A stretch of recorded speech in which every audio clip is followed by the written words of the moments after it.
On Fiverr, the procedure of being the middleman, in other words, brokering, can be complicated if you're not familiar with the system. From communicating and getting information from the customers, looking for and dealing with freelancers, to the delivering of work, it would be a big problem if you do not know the right way of doing this. In this video, I'll teach you about the brokering system and lead you step by step through the whole procedure. Without further ado, let's get started. Step 1. Connect with the client. This would be the most important part amongst all the other steps. Connecting with the client and understanding their needs are the keys to success, so communication with the client is essential. Throughout the conversation, get as much information as you can to understand clients' needs. The key point here is to be specific. Quality work can only be delivered when you can achieve what your clients want. If needed, collect the necessary files to be sent to the freelancers. Once you have obtained the information from your client, list them down and state the prices for each gig. Send them the custom offer according to their requirements. However, remember that they might not take up the offer if the price is too expensive.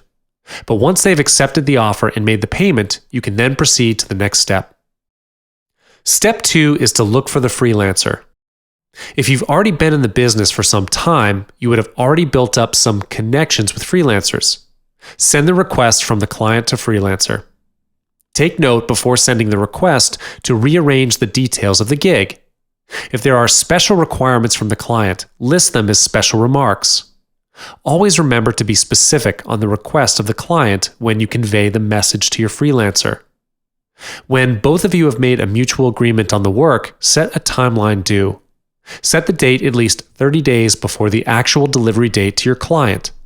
This is to ensure that there is still a period of time for you to make changes to refine the work. For example, if you are requested to deliver the job within a week, give your freelancer 4 to 5 days to complete the job. After dealing with the freelancers, you can now spare some time to connect with other clients or other jobs. However, note that you will have to keep track of the work progress. According to how you've dealt with your client, the date of delivery is already set. You can't afford to deliver it later than the date because this would definitely leave a bad impression on your clients. So be sure to keep in touch with the freelancer to check on the work progress. You must also be wise in choosing the right timing. Knowing the progress of the work is important, but you must also know when to look for the freelancer. Depending on the duration for delivery, you will need to set your timing.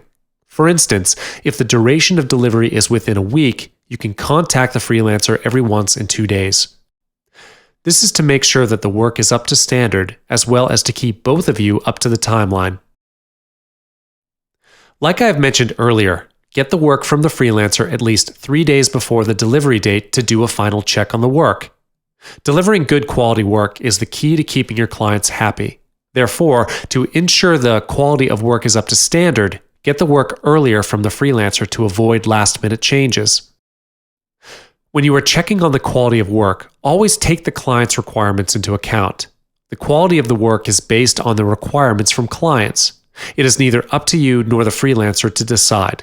Thus, check the work based on the information provided by your client. If needed, request for final revision of the work. Lastly, deliver the work to your client. Once you've gotten the entire work from your freelancer, compile them and save it in zip file if needed. Double or even triple check the work. A small tip here: create a checklist. For example, if you are requested to create a logo and have to save it in different formats, list them down on a paper. Check on the files and make sure you have all the formats in the folder. A checklist will ease your work on this. Finally, deliver it to your client.